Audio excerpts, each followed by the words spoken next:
10 தலை கெத்து தலையான வெத்து தலையா தான் போச்சு அது. ரஜினி, கமல், விஜய், அஜித்துக்கு அடுத்த தளத்துல வந்து சிவகார்த்திகேயன் இருக்காரு. அதற்கான காரணம் என்னன்னா, தலைவர் 171 வந்து லோகேஷ் தான் இயக்க போறாரு. ரஜினியை வந்து ஒரு 4 முறை அவர் மீட் பண்ணிட்டாரு.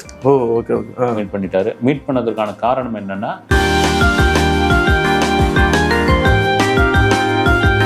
பாலிவுட்ல அவருக்கு ஒரு அவார்டு கொடுத்துருக்காங்க. அது போனி கபூரும் அவருடைய மகள் ஜான்வி கபூரும் கொடுத்துருக்காங்க. பாலிவுட்லாம் அவ்வளவு சீக்கிரம் அங்கீகரிக்கவே மாட்டாங்க வந்து, குறிப்பா அந்த சவுத் இந்தியால இருந்து வரவங்க வந்து ஈஸியா அங்கீகரிக்க மாட்டாங்க. மாவீரன் விஷயத்துக்குள்ள வரும்பொழுது இந்த மாவீரன் படம் டிராப்பு இடையில சரியில்லை, அதை கட் பண்ணி குப்பை தொட்டியில போட்டுட்டாங்க. அப்புறம் போட்ட செட்டு எல்லாம் வந்து கலைச்சிட்டாங்க. இப்படியா தொடர்ச்சியான இதெல்லாம் வந்து சில நாட்களுக்கு முன் பாண்டிச்சேரியில கிளைமேக்ஸ் காட்சியை முடிச்சுட்டு படத்தினுடைய டாக்கி போர்ஷனை முடிச்சுட்டாங்க.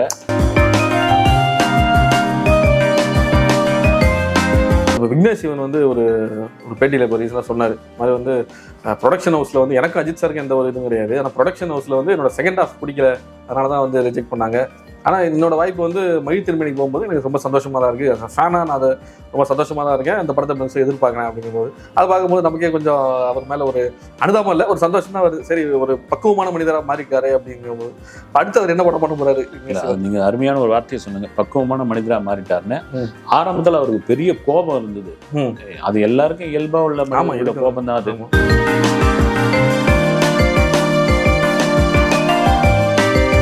நயன்தாராவே வந்து அஜித் கிட்டலாம் கூட போன் போட்டு பேசி வந்து அதை வந்து திரும்ப ஒரு முறை பரிசீலனை பண்ணுங்க, கதை கூட வேற எங்கன்னா பார்த்து இது பண்ணுங்க, இவரை திடீர்னு தூக்கி போடாதுன்னு சொல்லப்போ அவரு அஜித் பிடிவாதமா இருந்து இல்ல வேணாம் அப்படின்ற முடிவுக்கு வந்தவர்.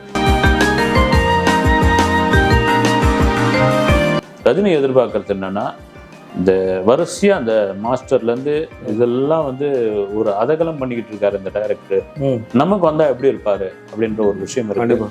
அதனால வந்து ஒரு நிறைவான படமா தலைவர் 171 ஒரு கொண்டாடக்கூடிய படமா வந்து அமையும்னு நம்முடைய நம்பிக்கை.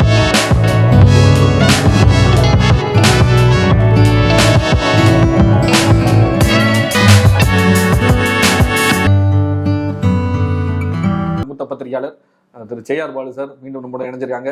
ரொம்ப நன்றி. வணக்கம் சார். வணக்கம் சார். வணக்கம். தமிழ் சினிமா எப்படி சார் இருக்கு? ஜனவரியிலேருந்து ஆரம்பிச்சு எப்படின்னா துணிவு வாரிசு ஃபர்ஸ்ட் ரிலீஸ் ஆனிச்சு, அதுல இருந்து இப்போ லாஸ்ட் மார்ச் 31 வந்து நம்ம 10 தலையும் விடுதலை ரிலீஸ் ஆயிருக்கு. இந்த சமீப 3 மாசம் தமிழ் சினிமா எப்படி இருக்கு? பெரிய வெற்றிகளையும் பார்த்துருச்சு, படுதோல்வியும் பார்த்துருச்சு. இந்த 90 நாள் அப்படின்ற ஒரு விஷயத்தை கேட்குறீங்க. 90ல சொன்ன மாதிரி ஆரம்பத்தில் வந்து ஒரு துணிவு வாரிசுமான ஒரு கொண்டாட்டம் வந்து ஒரு பெரிய விஷயமா இருந்து, குறிப்பா அதையும் தாண்டி லவ் டுடேயோட வெற்றி என்னன்னு நமக்கு தெரியும் வந்து. அதன் பிறகு வந்து நிறைய வசவசன்னு படங்கள்லாம் வந்தது. வந்து எதுவுமே வந்து அந்த அளவுக்கு கனெக்ட் ஆகல வந்து. ரொம்ப எதிர்பார்த்த சில படங்கள்லாம் வந்து ரொம்ப நல்லா இருந்தது கண்டென்ட். அந்த படங்கள்லாம் ஆடியன்ஸ் வராமலே போயிடுச்சு. நீங்க சொன்ன மாதிரி 10 தலை விடுதலை அப்படின்ற ஒரு விஷயம் வந்து இந்த 90 நாள்ல முடிஞ்சது.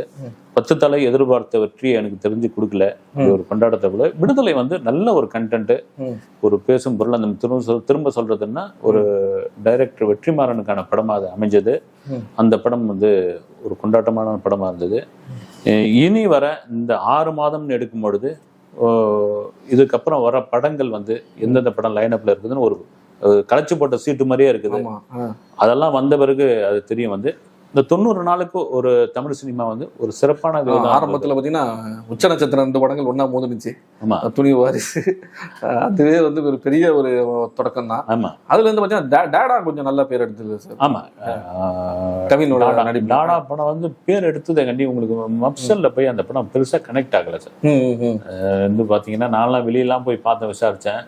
டாடான்னு ஒரு படம் வந்திருக்கலாம்லாம் எங்க ஊர் பக்கம்லாம் கேட்டாங்க. அதுக்கான காரணம் என்னன்னா, அந்த லிவிங் டுகெதர் அப்படின்ற ஒரு விஷயம் வந்து ஒரு மெட்ரோபாலிட்டன் சிட்டிக்கான ஒரு விஷயம் தான். அது வந்து மப்சல்லாம் வந்து இப்படி ஒரு வாழ்க்கை அப்படின்ற அவங்களுக்கு வந்து ஈஸியா அதை வந்து கனெக்ட் பண்ணிக்க முடியாது. அதனால அங்க போயிட்டு அது சேரல வந்து. ஆனா நல்ல படம் அது. கவினுக்கு நல்ல ஒரு பேர் எடுத்து. ஆமா, பேர் எடுத்து. கவின் இப்ப வந்து லைனப்ல வந்து ஒரு 3-4 படங்கள்ல வந்து பண்ணிட்டு இருக்காரு. அவர் அடுத்த ஒரு ரேஞ்சுக்கு வந்துட்டாரு. ஏன்னா கவின்லாம் ரொம்ப காலம் போராடிட்டு இருக்காரு. உண்மையிலேயே அவருக்கு ஒரு வெற்றி படங்கள்லாம் அமையட்டும். ஃபர்ஸ்ட் குவார்டர்ல வந்து பாத்தீங்கன்னா இப்போ நமக்கு வந்து அஜித் சாரு துணிவு, விஜய் சாருக்கு வாரிசு, இவர் தனுஷுக்கு வந்து வாத்தி, நம்ம சிஸ்டியாருக்கு வந்து 10 தலை.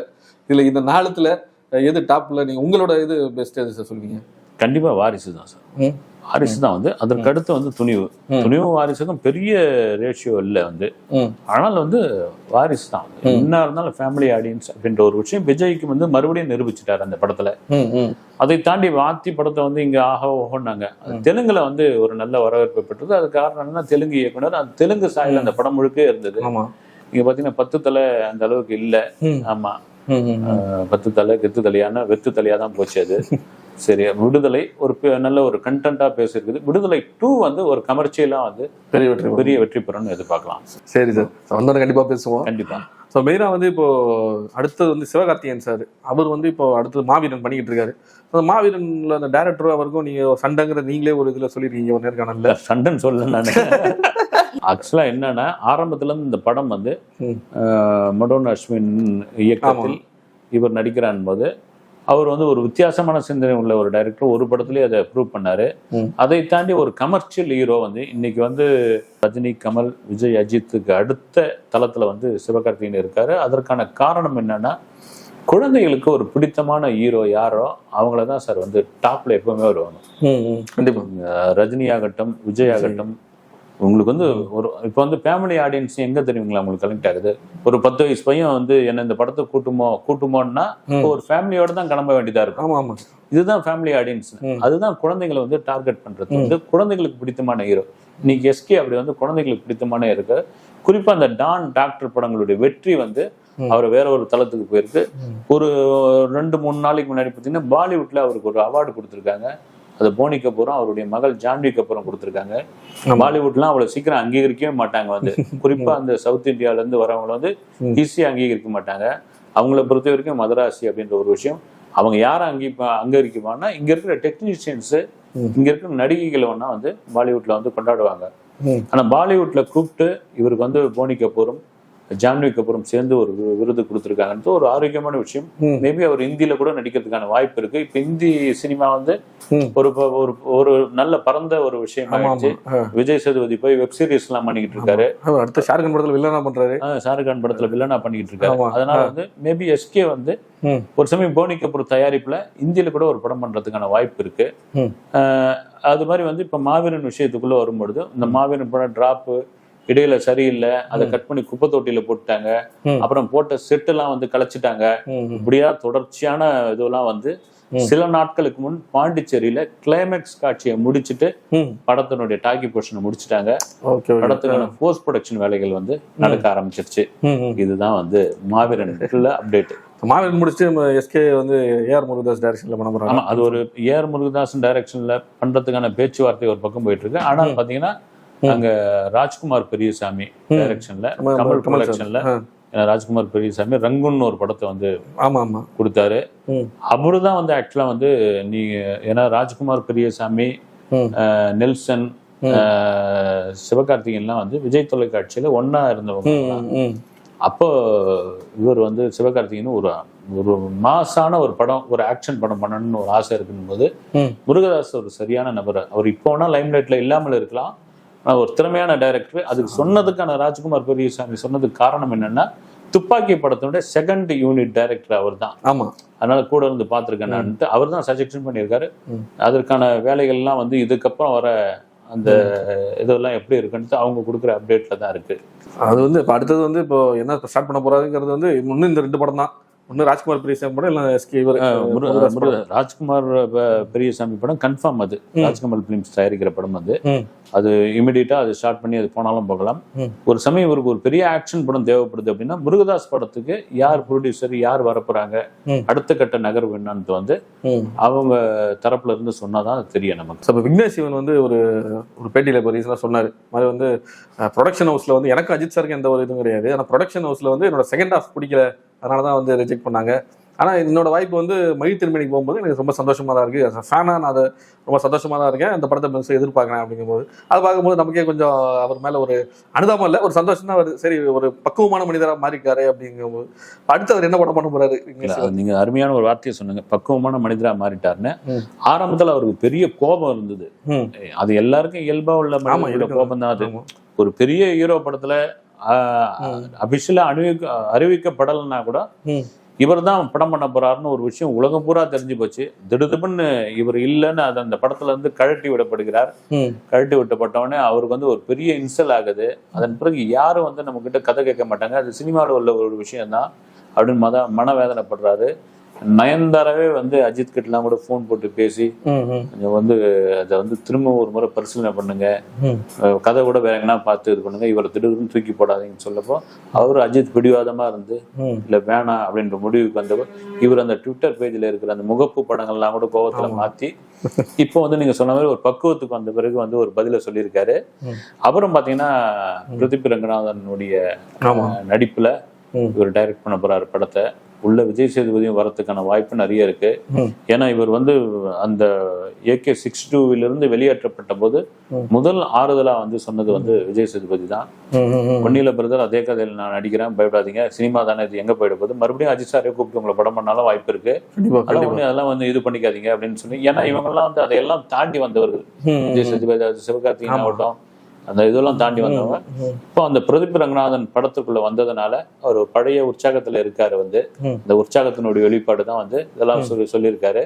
ஓகே, பாசிட்டிவான விஷயம் தான். வந்து சினிமாவில் எது வேணாலும் நடக்கும். அஜித் சார் அடுத்த படம் வாய்ப்பு கொடுத்தா கூட ஆமா சந்தோஷம் தான், சந்தோஷம் தான். சரி சார். இப்போ வந்து இப்போ லியோ முடிச்சுட்டு இப்போ லோகேஷ் வந்து விக்ரம் கமல் சார் வச்சு எடுக்க போறாரா இல்ல நம்ம தலைவர் வச்சு படம் எடுக்க போறாரா? அப்பேற்பட்ட மோஸ்ட் இந்தியாலே வாண்டட் டைரக்டரா இருக்காரு. இல்ல இங்க தலைவர் 171 வந்து லோகேஷ் தான் இயக்க போறாரு. ரஜினி வந்து ஒரு 4 முறை அவர் மீட் பண்ணிட்டாரு. மீட் பண்ணிட்டாரு. மீட் பண்ணதுக்கான காரணம் என்னன்னா, எந்த ப்ரொடக்ஷன் பண்றது அப்படின்ற ஒரு விஷயம் வந்து ஒரு பக்கம் சன் பிக்சர்ஸ் வந்து நாங்க பண்றோன்றாங்க, இன்னொரு பக்கம் வந்து லலித்குமார் லியோ மாஸ்டர் படத்தினுடைய தயாரிப்பாளர் நான் பண்றேன்றாரு. இது ரஜினிக்கு ஒரு சின்ன ஒரு குழப்பத்தை கொடுத்துருக்கு. அதே சமயம் லோகேஷுக்கு வந்து லலித்குமார் பண்ணா சரியா இருக்கும் அப்படின்ற ஒரு விஷயம். என்ன காரணம்னா, மாஸ்டர்ல இருந்து இப்போ வந்து லியோல இருந்து அவர் அந்த நேரடியா பாக்குறாரு அவருடைய ஒர்க்கை. அவர் வந்து ஒரு காஷ்மீர்ல போய் ஒரு பிரமாதமான ஒரு ஷெட்யூலை பண்ணி கொடுத்துருக்காரு.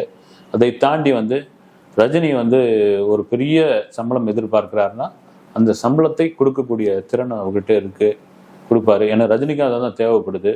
ஒருவேளை இது ரஜினி வந்து கடைசி படமா இருந்தது அப்படின்னா அவருக்கு ஒரு பெரிய நிறைவான ஒரு சம்பளத்தை கொடுத்து, கடைசி படம்னும் பொழுது இந்த தமிழ்ல இருக்கிற சிவகார்த்திகேயன்ல இருந்து விஜய் சேதுபதியில இருந்து அத்தனை ஆர்டிஸ்டும் நடிக்கிறதுக்கு வருவாங்க உள்ள. அது ஒரு பேன் இண்டியா படமா மாறதுக்கான வாய்ப்பு இருக்கு. அதர் லாங்குவேஜ்ல இருந்து வருவாங்க. அப்படிங்கும்போது லோகேஷ் தான் அதுல வந்து 99.9% கன்ஃபார்ம் ஆயிடுச்சு. அதே சமயம் நீங்க சொல்ற மாதிரி அவருக்கு கைதி 2 பண்ணணும் அப்படின்னு ஒரு அக்ரிமெண்ட் இருக்கு. அப்புறம் விக்ரம் 3 பண்ணி கொடுங்க பிரதர் அப்படின்ட்டு அங்கே கமல் வெயிட் பண்ணிட்டு இருக்காரு. இதெல்லாம் ரஜினிக்கு தெரிஞ்சு நான் அங்கே கமல் கிட்ட பேசுறேன், இங்க வந்து சிவகுமார் சார் கிட்ட நான் பேசுறேன், நீங்க அதெல்லாம் விடுங்க, நீங்க நம்ம படம் ஆரம்பிங்கன்னு. இப்போ நெல்சன் படம் வந்து ஜெயிலர் முடிஞ்சிருச்சு. இப்போ போஸ்ட் ப்ரொடக்ஷனு மே மாதம் தொடக்கத்துல வந்து ஞானவேலுடைய படம் தொடங்குது. அது 3 மாசம் 90 நாள்னா அதை முடிச்சோடனே இங்க லியோ வந்து முடிச்சிருவாங்க, ரிலீஸும் வந்துடும். டக்குன்னு அவர் வந்து அந்த தலைவர் 171 ஆரம்பிச்சிருவாரு. ரஜினி எதிர்பார்க்கறது என்னன்னா, இந்த வரிசையா அந்த மாஸ்டர்ல இருந்து இதெல்லாம் வந்து ஒரு அதகலம் பண்ணிக்கிட்டு இருக்காரு இந்த டைரக்டர், நமக்கு வந்தா எப்படி இருப்பாரு அப்படின்ற ஒரு விஷயம் இருக்கு. அதனால வந்து ஒரு நிறைவான படமா தலைவர் 171 ஒரு கொண்டாடக்கூடிய படமா வந்து அமையும்னு நம்முடைய நம்பிக்கை. இப்போ தலைவர் 171 ஒரு எல்சியில வந்து நான் தலைவர் நம்ம ஆண்டவர் எல்லாம் ஒரே படத்துல இருப்பாங்களா? மேபி நடக்கலாம். ஏன்னா இது வந்து ஒரு இயக்குனருக்காக வந்து சேரலாம். உள்ள கமல் வந்துட்டாருன்னா அது பெரிய படம் ஆயிடும், வந்து செமையா இருக்கும். அதுல கூட நம்ம லியோ வந்தாருன்னா வேற லெவல்ல இருக்கும் கண்டிப்பா. சார் ரொம்ப இவ்வளவு கேள்விகளுக்கு ரொம்ப பொறுமையா பதில் சொல்லி நிறைய அப்டேட்ஸ் கொடுத்தீங்க. மீண்டும் சேனலுக்காக கண்டிப்பா வரணும்.